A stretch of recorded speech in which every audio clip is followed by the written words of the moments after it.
kita akan lakukan gugatan ceres. Oke. Yaitu gugatan supaya pertama hakim memerintahkan agar KPU mencari arsip fotokopi terlegalisir ijazah atas nama Joko Widodo tahun 2005 dan 2010 yang dinyatakan hilang. Oh, di KPU Solo. Di KPU Solo. Kenapa ini penting? Karena isunya di situ adalah insinyur, Dr. Andus, bukan insinyur. Kenapa hilang arsip sepenting itu? Ya. Itu harus hakim nanti memerintahkan supaya dicari. Bila perlu dibuat pengumuman besar, namanya dimasukkan namanya ke istilah DPA, daftar pencarian arsip. Dengan menyatakan ijazahnya identik. Sementara Polri ini bukan lembaga yang punya wewenang untuk menyatakan ini palsu atau asli. Ya kan? Nah, kemudian UGM juga sama melakukan itu. Artinya sudah ada dua penjahat nih, lembaga pengkhianat negara ini, Polri dengan UGM. Nah, kita tidak mau yang namanya KPU juga jadi pengkhianat. Kami sebagai warga negara, kembali lagi, kami malu sama warga dunia internasional. Pernah punya presiden penipu. Itu satu.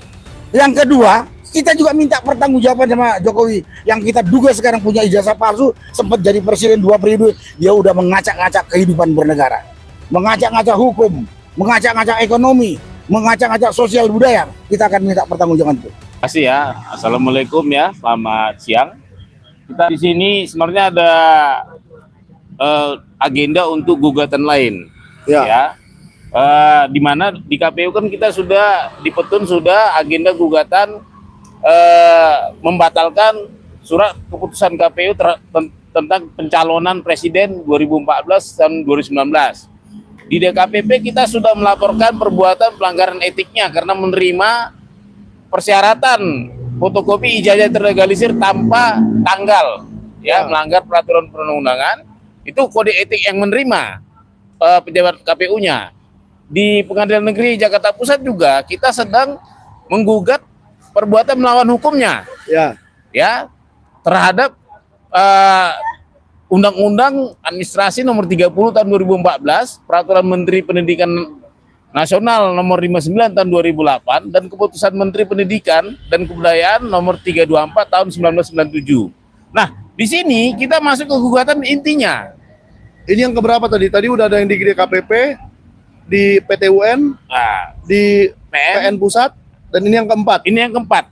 Oke. Jadi yang ini Pak, ini sebenarnya intinya, untuk membongkar ijazah. Membongkar keaslian ijazah. Oke. Ya. Jadi ijazah dan ijazah itu sama ya, guys. Ijazah ya. Sama. Nah, kita kesini memastikan kita kan sudah 3 kali mengirim somasi ke KPU.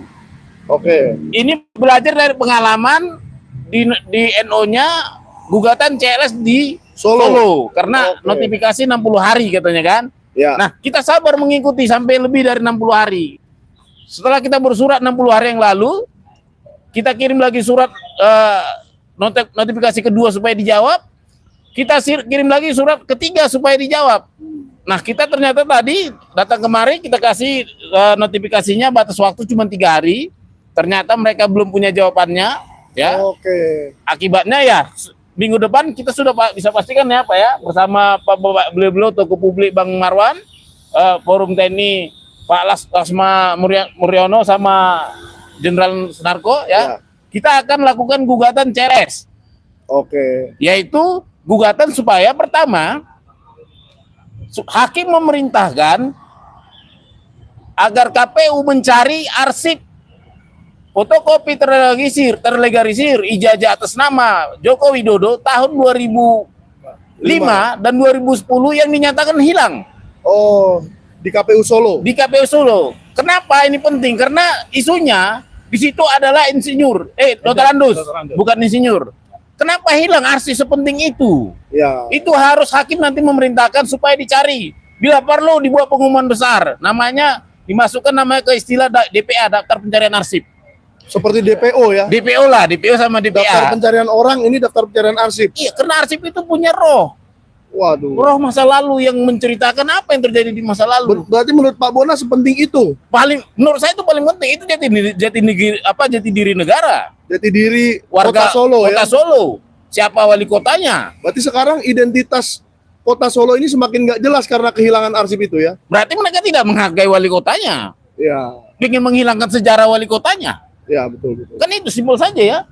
Wali kota mungkin kota Solonya tidak tertarik untuk menampilkan pendidikan wali kotanya sebelumnya. Ya, Dengan menghilangkan arsip itu. betul betul. Nah, yang kedua, yang terpenting adalah kita juga memaksa melalui hakim ya supaya KPU melalui undang-undang kearsipan ini ya.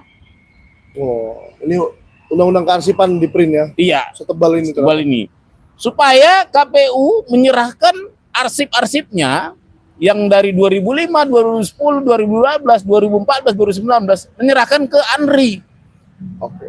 Nanti ANRI harus memeriksa keaslian arsip-arsip yang itu disandingkan dengan keaslian dari sumber asli fotokopi. Ya. Jadi nanti melalui undang-undang ini kita berharap Bapak Joko Widodo menyerahkan aslinya sesuai dengan undang-undang. Ada di pasal 69 ya, kebacakan ya. Lembaga kearsipan berwenang melakukan autentikasi arsip statis dengan dukungan pembuktian. Pembuktiannya ini di bawah aslinya. Oke. Nah, ini nanti kalau publik mau lebih jelas, baca nanti di peraturan Kepala ANRI nomor 1 tahun 2023. Di situ jelas disebut bahwa autentikasi harus dilakukan dua hal. Pertama, fotokopinya, dan kedua sumber asli fotokopinya itu harus diautentikasi. Harus dibawa. Harus dibawa. Nah, nanti kalau ternyata nanti ANRI sudah mengautentikasi, ternyata ada publik yang tidak puas karena ini produk TUN, publik nanti bisa menggugat, meminta supaya diautentikasi di laboratorium yang diinginkan oleh penggugat. Oke. Bisa aja nanti kita warga negara pingin ke Jerman atau kemana seperti itu, tidak masalah karena ini produk TUN. Tata usaha negara. Iya. Oke. Dan yang ketiga kebetulan ini terkait dengan surat kita untuk yang kemarin di TUN kan kita sudah tolak ya. Ya. Ditolak hakim, disemisal dan kita cabut. Nah, untuk mengulang kembali yang di TUN, kita berbuat surat, mengirim surat. Nah, setelah surat ini kita kirim, nanti kita akan minggu depan juga lanjut lagi ulang TUN-nya. Oke, jadi itu yang di PT UN kemarin dicabut bukan berarti Pak Bonatua menyerah ya? Bukan, justru kita menyempurnakan kekurangan kita. Oke. Jadi memang dulu ada hakimnya bilang itu 90 hari telat. Nggak boleh diteruskan, tapi kita memaksa. Ya.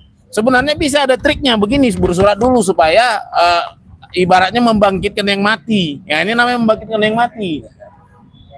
Dengan begitu nanti unsur 90 hari kita sudah lewati. Ya, 90 harinya dihitung sejak tanggal ini. Tanggal 20 ini. Oke. Plus 10 hari ya. 10 hari kan mereka punya waktu jawab 10 hari kerja, tapi nggak dijawab-jawab juga nih. Makanya kita sekarang sudah punya starting point untuk melanjutkan ke petun. Oke. Itu. Sebelum saya ke bapak-bapak yang membersamai, saya mau tanya Pak Bona. Nah. Kemarin kan kita sempat ke DKPP yang saya dijadikan saksi, padahal menyaksikan sedikit saja, nggak apa-apa. Di mana ketua KPU yang masih aktif sekarang datang. Ya. Semua komisioner KPU datang dan mereka mengaku mereka sendiri sudah membaca langsung Ya. surat-surat dari Pak Bonatua. Berarti kan mereka sudah punya perhatian khusus Ya. terhadap surat kalau datangnya dari Bonatua Silalahi, kira-kira begitu. Nah, menurut Pak Bona kenapa surat ini dari 15 April, mana tadi ada yang 15 April kan Pak? Iya. Nah, menurut Pak Bona ada apa dengan surat yang satu ini kok apa belum dibaca? Apa masih dipikir-pikir? Apa memang susah untuk dijawab surat ini? Sebenarnya apa ya? Mereka tadi sudah jawab, sudah dibaca. Ya. Tinggal prosesnya. Karena memang ya ini kan agak sedikit hati-hati lah ya. Oke. Nah, karena ini berhubung hukum. Kita juga nggak perlu penting-penting amat sebenarnya minta jawaban mereka. Karena ini hanya untuk menekan tombol perang saja. Ya, Dijawab atau tidak, itu menekan tombol perang di pengadilan. di pengadilan. Sudah terpenuhi unsur tanggalnya. Ya. Nah, makanya kita memastikan kalau memang ada jawaban ya bagus, berarti ada yang mau kita sidangkan jelas. Tapi kalau tidak ya terpaksa nanti triknya agak berbeda gitu. Oke, terpaksa nanti mereka jawab di persidangan saja. Iya, Oke. dan butuh sesi khusus jadi menjawab. Oke. Gitu. Nah, mungkin saya ke Pak Marwan dulu ya, karena jarang-jarang nih Pak Marwan saya lihat datang ke KPU begini. apa yang spesial dengan suratnya Pak Bonatua sehingga Pak Marwan mau langsung turun? Ya, saya kira kita bicara ijazah Jokowi itu masih belum jelas prospeknya itu akan tuntas atau tidak. Ya. Justru saya khawatir dari klaster 2 yang dijadikan tersangka oleh Polda Metro Jaya. Polda Metro yang digugat Jokowi itu ada prospek untuk akhirnya damai. Saya tidak menuduh, tapi saya mengkhawatirkan. Oke. Sehingga kalau akhirnya damai, maka pembuktian ijazah atau pokok perkara itu tidak akan pernah diproses. Nah, sementara kalau dari klaster 1, mereka ini terus dizolimi. Tapi dari Polda, misalnya itu untuk penyerahan ke kejaksaan itu tidak jelas kapan. Ya Padahal kan? harusnya sudah bisa ya. Ya, kalau memang akhirnya ini diulur-ulur, yang tadi itu ada prospek damai, maka kita ke pokok perkara itu akhirnya tidak akan sampai. Nah, saya melihat ini ada prospek. Dan yang penting sebetulnya kita tidak mau berhenti dengan agenda skenario yang dijalankan oleh geng Solo. Terutama ini Jokowi, oligarki, dan juga yang didukung oleh Polri. Kita tidak mau untuk akhirnya nanti pokok perkara itu tidak tuntas. Disidangkan ya? Tidak disidangkan. Maka kita melakukan ini. Yang penting ini terus hidup. Ini bicara soal politik, bukan cuma masalah hukum. Kalau sudah hukum itu saya kira tadi kita bicara Dr. Andes dengan insinyur saya ini sudah bermasalah. Jadi kalau dibilang hilang, itu saya kira tidak benar, itu dihilangkan. Kenapa? Nanti kalau ini dilihat ini Dr. Andes ini insinyur udah kelihatan sekali kejahatannya, pemalsuannya gitu ya. Kemudian juga kita sudah paham sebetulnya yang ada lembaga-lembaga negara yang ada di balik bagaimana supaya pembuktian ini tidak terjadi, itu terutama adalah yang namanya Polri. Bagaimana Polri bisa menyatakan ini bisa menjadi dasar untuk teman-teman kita itu dihukum dengan yang 2 klaster tadi dengan menyatakan ijazahnya identik. Sementara Polri ini bukan lembaga yang punya wewenang untuk menyatakan ini palsu atau asli. Ya kan? Nah, kemudian UGM juga sama melakukan itu. Artinya sudah ada 2 penjahat nih, lembaga pengkhianat negara ini, Polri dengan UGM. Nah, kita tidak mau yang namanya KPU juga jadi pengkhianat. Gitu. Jadi kita menggugat juga nih KPU. Tolong Anda fungsinya apa? Tunjukkan itu dokumen. Dengan begitu nanti kita bisa nanti membawa itu di pengadilan. Dan yang paling penting sebetulnya bagi presiden ya, ini supaya menjamin terjadinya proses di pengadilan untuk pokok perkara tadi. Saya yakin presiden bisa nih mengintervensi KPU misalnya, atau mengendalikan Polri untuk supaya tadi pokok perkara itu bisa benar-benar disidangkan di pengadilan dengan pengadilan yang benar, yang sesuai dengan prinsip-prinsip pro justisia. Itu yang kita inginkan sebetulnya. Oke. Ya. Bapak percaya bahwa mayoritas masyarakat Indonesia menginginkan pembuktian itu? Oh, sangat-sangat percaya. Yang dulu pendukung Jokowi aja kan sudah justru berada di garis bersama rakyat untuk menggugat. Ya, apalagi yang tadinya itu normal atau tidak terlalu peduli. Tapi dengan situasi yang seperti sekarang ini, jelas mereka akan sangat berharap ini ada pembuktian pokok perkara tadi. Oke, terima kasih Pak. Saya Sama-sama. geser ke sebelah sana ya. Siap. Ini menutup kamera tapi nggak apa-apa karena saya juga. Saya ke Pak Mur dulu. Ya, sebelum ke Pak Narko nanti finalnya karena paling gong. Nah, Pak Mur, saya kan sudah melihat Bapak ikut menggugat bersama Pak Bona di PN Pusat. Dan sekarang ikut lagi di gugatan yang melawan KPU ini. Sebenarnya apa sih pemikiran dari para purnawirawan TNI? Kenapa kok ijazah ini penting sekali gitu? Kalau masyarakat kan mungkin ada yang merasa dibohongi karena selama ini memilih atau tidak memilih, tapi ternyata kok bisa lolos. Kalau dari TNI sendiri, purnawirawan TNI bagaimana, Pak? Ya, makasih. Jadi gini, pertama kami melihat bahwa permasalahan ijazah Jokowi ini Ini jelas kalau ini terbukti bahwa itu palsu adalah kejahatan terbesar di Indonesia, mungkin di dunia. Ada seorang presiden yang mempersyaratkan masukkan dengan syarat ijazahnya palsu. Ini kejahatan terbesar dan ini kejahatan luar biasa menurut kami. Oleh karena itulah kami tidak akan bosan-bosannya dan kami tidak akan berhenti sampai ini terbukti. Karena kami kan bilang bahwa ini ijazah palsu ya. Kami ingin buktikan bahwa ijazah ini palsu. Ya. Ini sampai terbukti. Nah, walaupun di sebelah sana mengatakan bahwa asli, bahwa Polri juga mengatakan bahwa identik, UGM juga menyatakan ijazah asli. Nah, mari kita buktikan di persidangan, di pengadilan lah yang akan memutuskan ijazah itu asli atau palsu. Ini kami tidak mau berhenti. Kami ingin sampai terbukti palsu atau asli. Oke. Sampai Itu yang penting. sampai ada pembuktian di persidangan. Sampai ya, Pak? ada pembuktian persidangan. Jangan berhenti.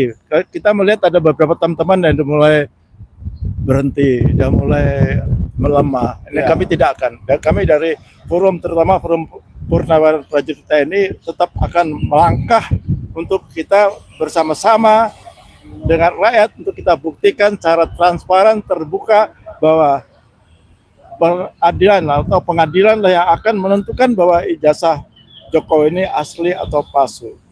Kalau ini palsu, ya ini udah jelas ini kejahatan luar biasa. Itu hukumannya penjara itu, Hukum mati. hukum mati malah. Iya, itu udah pembohongan luar biasa itu, luar biasa sekali. Iya. Sangat Tapi luar biasa. Oleh karena itu kami tetap tempuh, maukah itu ke Petun, maukah itu ke CS kemana saja, maukah itu ke DKPP, kami tetap mengawal. Kami tetap membersamai Pak Bonatua untuk kita bisa jadi melalui jalur bersama-sama. hukum ya, Pak. Pasti Melalui kami jalur hukum. melalui jalur hukum yang konstitusional. Nah, kalau yang sudah Bapak lihat dari pengadilan yang satunya, Pak, di PN Pusat, kan sudah melalui proses mediasi 4 kali ya. Sudah 4 kali dan tergugatnya juga sama KPU. Kalau Bapak melihat KPU di dalam perkara itu seperti apa sikapnya? Dan apakah mereka akan mau dengan baik-baik menyerahkan dokumen ini dan supaya ini diautentikasi, Pak? Ya, jadi yang di gugatan kami di Jakarta Pusat itu jelas-jelas KPU, Bawaslu, dan UGM itu tidak punya niat baik untuk kita menyelesaikan dengan sebaik-baiknya. Kami kan mengajak sebenarnya sesuai jalur hukum, secara konstitusional untuk kita sama-sama membuktikan bahwa legalisasi ijazah Jokowi yang dipakai dari awal 2005 ya, 2010, 2012 sampai 2014, 2019 itu legalisasinya tidak sah. Dan tanda tangannya pun kami ragukan. Oleh karena itulah kepada mantan Dekan Kehutanan Prof Naim dan Prof Budiadi, kami minta hadir tuh untuk itu. Kami ingin bertanya, Prof, apakah ini betul-betul tanda tangan Anda? Kalau itu betul Anda mengakui tanda tangan, itu sudah benar. Yang berikutnya adalah, Prof, kenapa tidak ada tanggal, tahun, bulan, dan tahun? Itu melanggar persyaratan aturan di legalisasi sebuah ijazah. Itu sudah jelas melanggar undang-undang dan peraturan Menteri Pendidikan dan Kebudayaan. Oke, berarti memang karena ada keanehan Bapak bersama Pak Bonatua menggugat ya. Bukan karena alasan pribadi atau apa ya seperti dituduhkan orang. Saya nggak kenal sama mereka. Kenal ya. Yang saya kenal Oke, dia oke. tuh mantan presiden. Saya malu terus terang. Punya presiden kok Pembohong. membohong. Ya, Itu soal nggak tanggal boleh. aja Iya, ya. itu kan legalisasi untuk mempermudah aja supaya itu diterima persyaratannya ketika mencalonkan diri sebagai pejabat negara. Oke, Pak. Nah, sekarang saya ke Pak Narko karena kita mengejar waktu sholat Jumat, Pak ya. Ya, udah teriak tuh, udah betul katanya. Nah, Pak Narko, ini saya bertanya sebagai sesama orang Medan nih, Pak.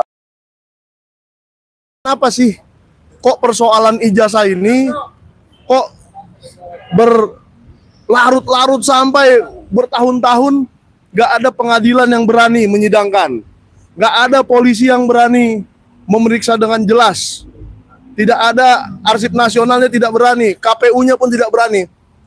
Kok Pak Narko doang yang berani ngomong? Karena nggak digaji. Terima kasih, Bung Michael. Siap. Kami dari Purnawirawan mengikuti semua proses hukum untuk mengusut ijazah Jokowi. Yang kami sebetulnya, saya pribadi nggak ya, itu udah 99,99% dia tidak punya ijazah pribadi. Dan kumpulan purnawirawan lain juga seperti itu pendapatnya. Sehingga bukan hanya Pak Bonatua ini aja. Kasus Roy Tipa kita di dalamnya sana. Kasus Rizal Rustam dengan Kurnia saya dari sana, di dalamnya sana juga. Kemudian waktu Pak Subhan Palal mengejar saya, kita ada. Karena apa? Itu tanggung jawab kami warga negara yang sekarang masih hidup. Walaupun sebenarnya kami itu sudah punya kesimpulan sementara.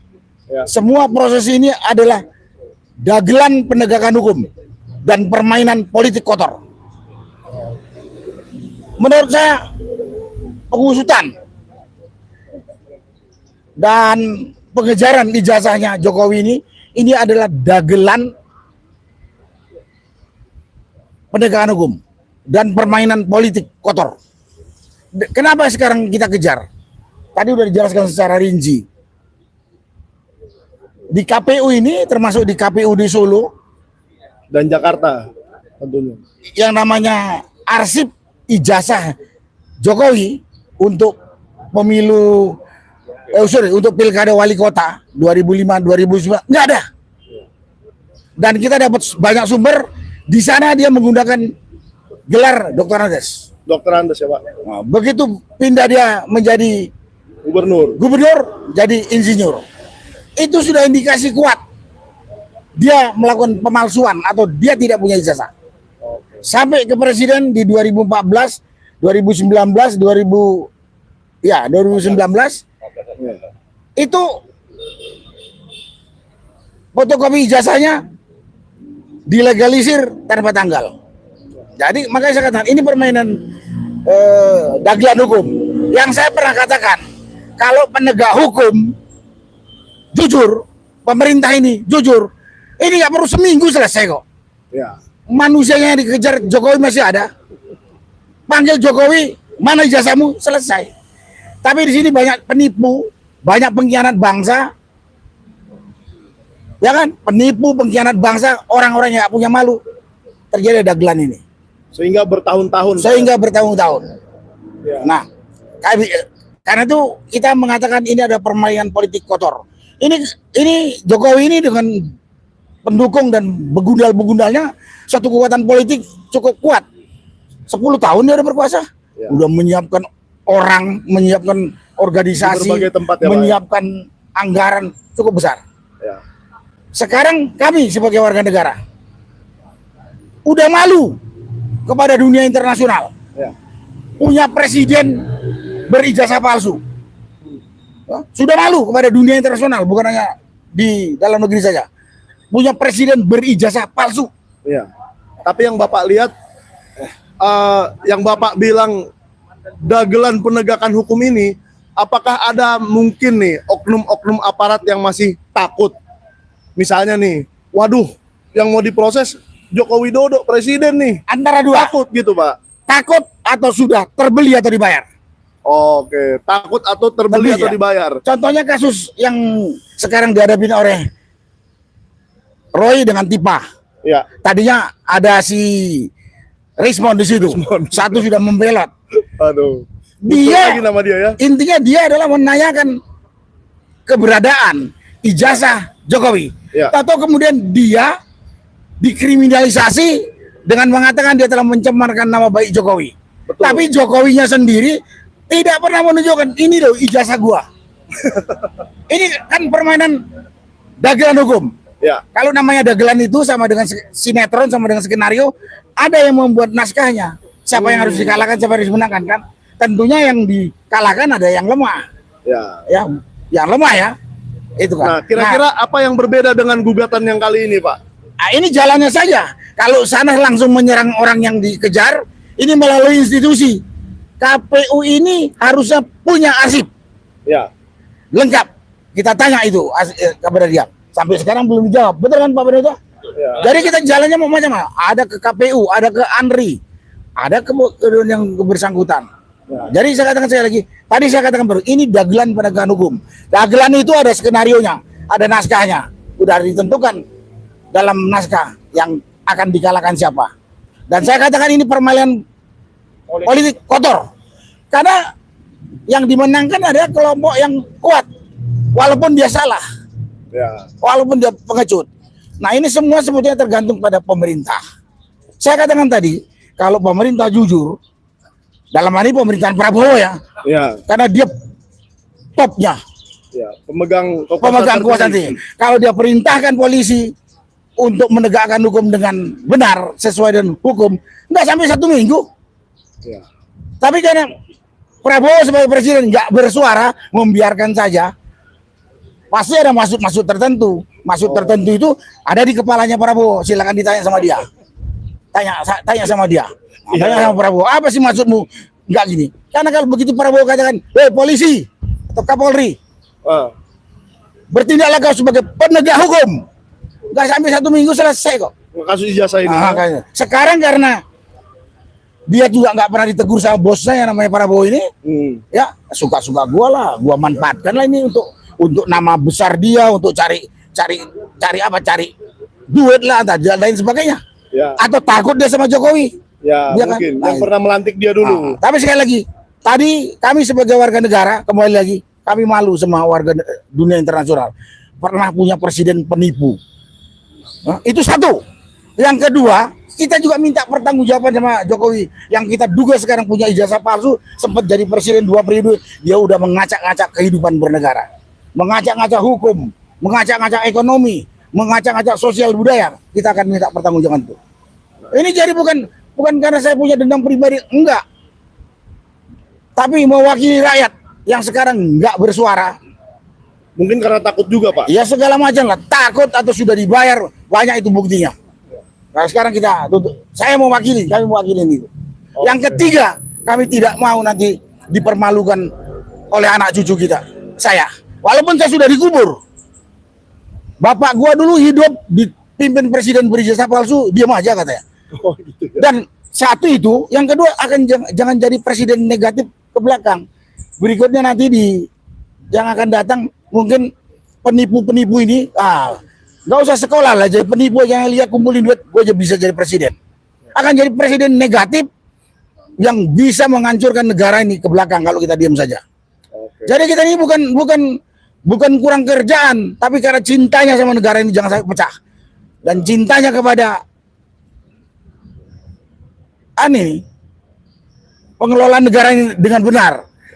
Karena kan kita tahu, Anda kan tahu kan, negara itu akan hidup dengan damai, maju, sejahtera kalau hukum tegak dengan benar. Sekarang ada yang berani mengatakan di Indonesia ini hukum berjalan dengan benar? Monyet aja pun kalau dia bisa bicara ngomong nggak ada hukum di Indonesia itu. Hukum rimba yang berlaku katanya. Betul kan? Ya kita lihat teman kita ada Roy sama Tipa. Dan lain. Jadi banyak ini. Jaga kehormatan di dunia internasional, tanggung jawab kepada negara, jangan ditipu lagi, tanggung jawab kepada generasi berikutnya, dan jangan sampai lagi ditiru lagi di kelakuan Jokowi ini, menipu negara. Dan Bapak berharap KPU akan mengautentikasi ini ya? Selama saya masih hidup, saya akan kejar. Oke. Karena itu tanggung jawab bukan hanya dunia saya sampai akhirat. Keyakinan saya itu, kalau Anda nggak percaya ada akhirat, ya silahkan aja. Saya percaya kok, Pak. Itu silakan. Saya percaya kok, Pak. Saya dirujak netizen lagi. Itulah yang bisa saya sampaikan. Terima kasih. Oke. Terima kasih, Pak. Nah, ada yang mau menambahkan lagi, Pak? Atau ke Pak Bona aja ya?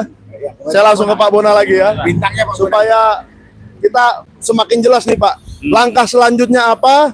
Kalau dari Pak Narko dan Pak Mur kan sudah jelas semangatnya itu untuk mencari ijazah Jokowi dengan apapun jalannya untuk menjaga NKRI, apapun institusi yang harus digugat, apapun yang harus kita cari jalan manapun. Nah, tapi Pak Bona kenapa memilih ke KPU dan langkah berikutnya bagaimana? Jadi terima kasih ya. Jadi saya itu kan peneliti pribadi yang dilindungi oleh undang-undang dan undang-undang konvensi internasional. Ya. sebelum saya meneliti saya sudah punya metodologis kerja yang saya harus ikutin satu persatu. Ya. Tahap pertama itu saya sudah berhasil mengumpulkan semua bukti-bukti, ya, baik dari KPU Solo, KPU DKI, KPU Pusat, dan juga UGM. Nah, sekarang saya masuk ke tahap kedua, yaitu menggunakan bukti-bukti ini. Ya. Makanya saat ini bukti-bukti ini kita pakai di KPU, kita pakai di Pengadilan Negeri, kita pakai di Petun, kita pakai di DKPP. Ya. Jadi yang di sini ini kebetulan ini adalah finalnya yang CLS ini. Ya. Di mana CLS ini adalah citizen lawsuit ya. Kita berharap kebijakan dari keputusan dari hakim nantinya merekomendasikan memaksa agar Satu, KPU mencari arsip yang hilang yang dari Solo. yang dari Solo 2005 dan 2010. Karena sudah Pak Bonatua buktikan itu benar-benar hilang ya. Menurut tentunya ini pertanggungjawaban administrasi ya, Dari bahwa KPU ya. KPU Kota Solo menjawab ke saya per Februari 2026 masih hilang. Masih hilang. Masih dicari katanya, artinya hilang kan? Nah, kan gitu, cuma ngeles aja. Ya. Dan kedua, memerintahkan agar KPU menyerahkan arsip itu ke Andri dan memerintahkan Andri lakukan autentikasi. Periksa keaslian fotokopi 2005 sampai 2019, periksa arsip itu terhadap sumber aslinya, sumber fotokopi, periksa juga sumbernya itu asli atau tidak. Oke. Kita jangan sampai seperti super semar yang hilang. Ya. Ya. Dan ketiga itu ya kita akan mengulang ke Petun ya, minggu depan kita akan gugat lagi ke Petun. Nah, ini langkah yang cukup strategis juga. Karena apa? Ini berbicara tentang penggunaan fotokopi ijazah terlegalisir yang diduga tidak sesuai dengan peraturan perundang-undangan. Seperti itu. Oke. Nah, yang sebenarnya yang kita tunggu-tunggu itu yang kedua, Pak Bona ya. Ya. Kalau yang mencari sih ya biarkanlah mereka mencari. Itu kelalaian mereka dan mereka yang harus membereskan itu. Tapi yang nomor dua ini, Pak, saya pengen nih, masyarakat pasti pengen tahu, kalaupun KPU mau memberikan salinan terlegalisirnya kepada Andri, itu menurut saya cukup gampang. Tapi bagaimana hakim bisa memaksa Pak Jokowi untuk membawa ijazah aslinya untuk diautentikasi? Itu menurut saya yang agak berat, Pak. Itu Bisakah? Enteng itu. enteng. Begitu Presiden Prabowo perintahkan, Pak, ini hadir di pengadilan, nongol deh. Oh no. Jadi semua tergantung Pak Prabowo ya. Paling bertanggung jawab di negara ini adalah Presiden. Oke. Dalam hal ini Presiden Prabowo. Pak Bona setuju kah? Atau gimana? Sebenarnya saya kembali ke undang-undang. Itu Ya. sudah diatur di Undang-Undang Kearsipan nomor 43 tahun 2009. Ya, itu harus dilakukan. Harus dilakukan. Malah sebetulnya KPU juga pada saat dia menerima dokumen itu, fotokopi terlegalisir, dia pertama seharusnya memeriksa keaslian autentikasi dokumen itu di awal. Tapi ya sudahlah, kita kan nggak bicara masa lalu. Ya, kita kan nggak bisa pakai mesin waktu kembali Iya. lagi ya. Ada tahap berikutnya. Undang-undang ini jelas kok menyebut Undang-Undang Kearsipan ini ya. Dan harus memaksa Pak Jokowi untuk membawa ijazah asli ya. Iya. Karena ini undang-undang pemerintah. Di sini banyak disebut bahwa ada 2 tahap autentikasi yang harus dikerjakan. Ya, Yang autentikasi saat status arsip dinamis sudah lewat. sudah lewat. Sekarang status statis, mumpung masih ada barangnya, beliau juga masih hidup, pelaku-pelaku KPU-nya masih hidup, ya udah serahkan saja. Ya. Nah, pertanyaannya kan akan menjadi miris kalau ternyata sebenarnya 2014 juga dinyatakan hilang menurut saya. Karena waktu Komisi Informasi Pusat datang kemari, berkunjung namanya ada di salinan disebut namanya pemerintah setempat, itu barang tidak ada. Oh, Ada di salinannya, ada di keputusannya. Nah, lantas ke komisionernya pulang, disusullah surat oleh KPU menyatakan bahwa arsip sudah ada. Yang nggak mungkin lagi lah mereka pulang kemari 2 hari kemudian. Makanya mereka buat di putusannya bahwa mereka tidak memeriksa barang itu. oh, jadi setelah 2 hari setelah itu baru ketemu ya? Iya. Oke, ya kita berharap aja lah Pak ya, Iya. bahwa Pak Jokowi mau dengan, ya menurut saya dengan baik-baik lah, Iya. secara negarawan, bawa saja ijazah asli itu ke Andri.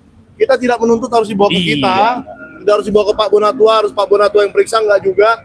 periksakan saja di Andri, siapa tahu ada penyakitnya ijazah itu diperiksa ya kan. Iya. Nah, kalau memang dinyatakan asli, ya kita lihat pemeriksaannya itu sudah benar apa belum untuk menyatakan itu asli. Tapi itu dulu. Kalau nyatakan asli juga, kita punya hak konstitusi untuk tidak setuju dengan Andri. Ya. Kita bisa tuntut di petun. Nah, itu yang Bisa itu yang seru nanti. Iya, kita kan nuntut di petun CLS supaya diuji pakai ke lab lain. Bisa aja. Ya. Konstitusi mengatur kok. Jadi jangan takut. Sebenarnya undang-undang ini, kebijakan Republik ini sudah cukup baik. Semua Jadi, ada. intinya Pak Bona tidak berhenti mencari ijazah Jokowi ya. Tidak berhenti. Oke. Nah. Ada closing statement lagi atau cukup? Saya rasa cukup. Cukup ya? Oke, terima kasih Pak Terima kasih. Bonatua, Pak Marwan Batubara, Laksamana Pertama, Purnawirawan Muryono Aladin, dan Maijen yang paling garang dari Kopassus ini. Dulu satu ini sama Pak Prabowo ya, tapi kita harapkan Kopassus yang sekarang sudah menjadi presiden itu, Pak Prabowo akan tegas supaya meminta Pak Jokowi baik-baik, kan sering ke rumahnya, sering ke Solo, dan seringlah bertemu gitu kan. Udahlah Pak Jokowi, kita sudah capek bertahun-tahun, bawa sajalah ijazahmu ke Andri daripada Pak Bonatua menggugat. Nah, Biar dicabut aja Pak gugatannya ya. boleh. Kalau memang dikasih ke Andri, ya Ya. sudah, buat apa lagi digugat kan? Tentu kita berterima kasih sekali karena itu meringankan semuanya. Iya, jadi Kita nggak penggugat capek, ringan, nggak capek. Pak Jokowi pun nggak capek. Iya, nggak ya bayar, kan? nggak mahal-mahal bayar pengacara. Iya. Satu lagi, kan tadi kita baru menekan Presiden Prabowo. Ya. Sekarang kita menekan Jokowi. Punya malu kau, Ya. bertanggung jawablah kau. Secara sadar tunjukkan ijazahmu. Bawa ke Punya Arsip atau Nasional. tidak? Ya, kalau ada kasihkan ke Andre. Oke, terima kasih. Jangan seperti sekarang ini, bahwa semua nilainya pengecut tak bertanggung jawab. Oke. Ya, jadi berhentilah bersembunyi, Berhenti bersih. bawa saja ijazahnya ke Arsip Nasional supaya persoalan ijazah ini selesai. Ya. Terima kasih semua yang sudah menonton. Selamat beribadah Jumat ya. Ya. Untuk yang beribadah,